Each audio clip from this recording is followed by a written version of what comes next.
Welcome back, you guys, and we're almost halfway through the NBA season. Some players have broken out to a level we weren't expecting, some have been disappointing, and some have been surprising. Let's talk about some players that have cleared the expectations that they had before the season started. It's just basketball, let's have a discussion. If you disagree with a player on here or think someone else should have been placed in the video, don't hesitate to drop a comment. First on the list, we got Nikola Vukovich. From reading Magic fans' tweets in the past, it's been interesting seeing them go from wanting to trade Nikola to now open to the idea of re-signing him this summer in free agency. You didn't really know where the Magic were going as a franchise, and Nikola's name has been brought up in theoretical trades to improve the team at the point guard position. But he might be a part of their future now. He went off in the month of November. This is his best year in three-point percentage, points, assists, and field goal percentage. At 7 feet, 260 pounds, he is pretty skilled. He's giving you 20 and 10 almost every night. You can throw it down to him in the post or running pick and pop with him to get the defense to guard him at the three-point line. He has regressed a bit in these last few games, but we gotta give him credit. Nikola is an unrestricted free agent at the end of the year, so he has a reason to play really well because he's going to be looking for a long-term contract. He was playing at a borderline all-star level for a large portion of the 31 games played. Is this sustainable? Well, we have to see what the Magic look like in February, but so far it's been his best stretch of his career. I'm going to be honest, going into the season, I thought the two worst teams in the Western Conference were going to be the Sacramento Kings and the Phoenix Suns. The Kings have been historically bad the past 10 years, and I know most people weren't expecting much out of them this year. Well, that's why they play the games and why I don't make too many predictions. The Kings have 18 wins already, which is their best start in over a decade. They are 7th in the Western Conference, and a big part of why they've been so good is the second-year development from De'Aaron Fox. Outside of a few decent games here and there, De'Aaron Fox's rookie season was not good. Now, of course, as I always say, rookies are usually ineffective in their first year. You need to let them develop throughout their rookie contract, especially rookie point guards who might need extra time to develop. But he has leaped past just a below-average starter to a borderline all-star. Head coach Dave Joerger has allowed De'Aaron Fox to really improvise and push the pace on offense, which has led to some of the highest scoring games the Kings have had in years. Now, De'Aaron has always been able to push the pace, but it seems like this year he's combining his crazy speed with precision. He knows when to stop and go and take advantage of guys when they're playing on their heels. He's playing a lot more controlled with his passing and rim attacking. Another big improvement this season is his three-point shooting. Last year he made just 47 threes. This year he's at 42 threes made already, and he's making them off the dribble and in catch-and-shoot situations. You can't sag off of him anymore, you have to get up on him. If he just mildly improved in one or two areas, his second season would be a success, but he's improved in a major way in about 3 to 4 categories, which is pretty crazy. I don't even think most Kings fans expected this in year 2. This screen cap of the Kings team stats can sum up how much the Kings have improved as a team.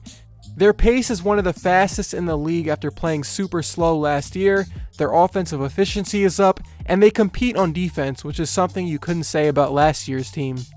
Will De'Aaron Fox make the All-Star game this year? He does have a shot at it if the Kings keep playing well. When asking Kevin Durant who his favorite rookie was this season, he said it was Shai GilgeousAlexander of the LA Clippers. KD said in an interview, "We played against them earlier in the year, and man, he's got the mid-range down. His mid-range is so good. He's shooting with a high release, so it's hard to block a 6'6" when a point guard's guarding him, so you've got to put a 2 guard on him, and he's still shooting over 2 guards. Like I said before in the De'Aaron Fox section of the video, rookie point guards generally struggle in their first year. It's a very hard position to learn in your first season. But Shai has not gone through the lows that a young rookie point guard usually goes through as of yet. Not only is he a starter on a competitive team that is 6th in the West, he plays during crunch time when it really matters. Right there says a lot. He is trusted by Doc Rivers and he has chemistry with the starters. He is a good fit next to Tobias Harris, Lou Williams, Montrezl Harrell, and Danilo Gallinari, as he can set those guys up or stand in the corner if needed. The thing many people have noticed about Shai is that he plays like an 8-year veteran. You can see that he knows how to make the correct and accurate pass that leads to a three-pointer by Tobias or Gallinari. You can see him make those one-hand cross passes to the far corner, which is a very hard pass to time. He can play off the ball, he can play on the ball, and at 6'6", he has the potential to go out and be a really good defender at either guard position. Shai is not a physically imposing player on both ends, but he's a guy that you can plug and play in any lineup because of his steadiness, which you don't see from many rookies. Next up, we gotta go down to Dallas and check in on Barea, who has been one of the best bench players this season. The big stories in Dallas, of course, are Luka Doncic living up to his rookie expectations, and DeAndre Jordan fixing his free throw shot. Both of those things have been interesting stories on their own, but JJ has been a cool story this year too. He's been one of the more productive bench players this year. At the age of 34, Barea is still out here giving other NBA teams his bench units trouble on the perimeter. He's listed at 6 feet, but he's definitely shorter than that. Barea still finds a way to be effective by getting to the rim off a screen, moving the ball, and just not making dumb plays. He's just a steady backup who you can trust to run those minutes at the start of the second quarter when your starters are out. Their 5-man bench unit with Barea at point guard has not only kept them in games, but has extended leads to give the starters a more comfortable position once they get back into the game. It's not Luka who's leading the team in assists or Dennis Smith Jr., it's been Barea who is averaging 6 assists per game in just 19 minutes per game. Those 6 assists per game leads the entire NBA for bench players. The 6th Man of the Year award usually just goes to the guy who has one of the highest points per game off the bench, right?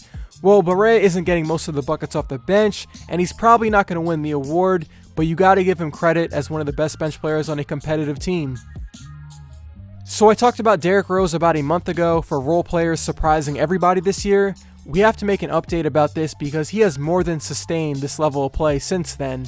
Check out this graphic from Kirk Goldsberry, which is kind of unbelievable. Out of 78 players that have taken at least 200 shots past 8 feet, Derrick Rose leads them all in field goal percentage. Why that is unbelievable to me is because the scouting report on Derrick has always been make him take the jumper and do your best to wall off his drives to the rim. That's your best way of stopping him. Make him take tough mid-range jumpers or force him into a 3, which he hasn't been great at in his career. He became the global basketball star that he is from his relentless rim attacking that puts the defense on its heels. But in his first full season with Minnesota, he's been going off from the outside, which is going to extend his career if he somewhat keeps this up. He is still averaging a career high in 3-point percentage and in true shooting percentage after 30 games. Derrick's efficiency is what has kept him on the floor, and depending on the night, he's Minnesota's first, second, or third best player on the floor. I'm going to be very interested to see what kind of contract he gets next July. Will that be in Minnesota though? The next player on here, we have Emmanuel Mudiay, who might be the most shocking player on here, honestly. To refresh your memory, Mudiay was drafted with the 7th pick in the 2015 draft as a 19-year-old. One draft comparison he got was John Wall because of his ability to push the pace at a level that most players could not keep up with. Plus, since he was drafted by the Denver Nuggets, a team that plays at a really fast pace, it felt like the perfect situation for his play style. But that wasn't the case. He looked like a borderline bust in Denver. He was putting up stats in some games, but you could tell he didn't know how to play the point guard position at the NBA level. One thing you can really tell from a point guard that knows what they're doing is, when they first beat their man around a screen, some players can finesse their way to a layup, make a jump shot, or make a pass if needed. When Mudiay went around a screen, he could not consistently score or make a smart play. I said this on Twitter, so you read this already if you're following me.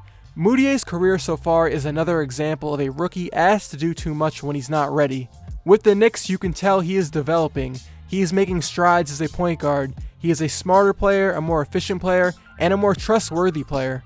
Check his averages in the month of December. He's averaging 20 points, 6 assists, while shooting 47% from the field and 36% at the 3-point line. It's early still, but this is the best stretch of his career by far. If Mudiay can keep this up, he can grow into an average to maybe above average starter. Last player on here is somebody we've discussed before, and we have to update everybody on his progress. Pascal Siakam is taking a huge leap this year as the Raptors' full-time starting power forward. He went from an okay off-the-bench player to an above-average starter in just 1 year. I think Siakam has taken the leap that many people thought OG Anunoby was expected to make. A big part of his development is his scoring and ability to push the ball and make a pass after he grabs a rebound. I believe he played soccer competitively as a kid, so that's why Pascal is so fast in a straight line and so fast laterally. I definitely wasn't anticipating him being this important to the starting lineup before the season, and his production has been putting him in the most improved player conversation.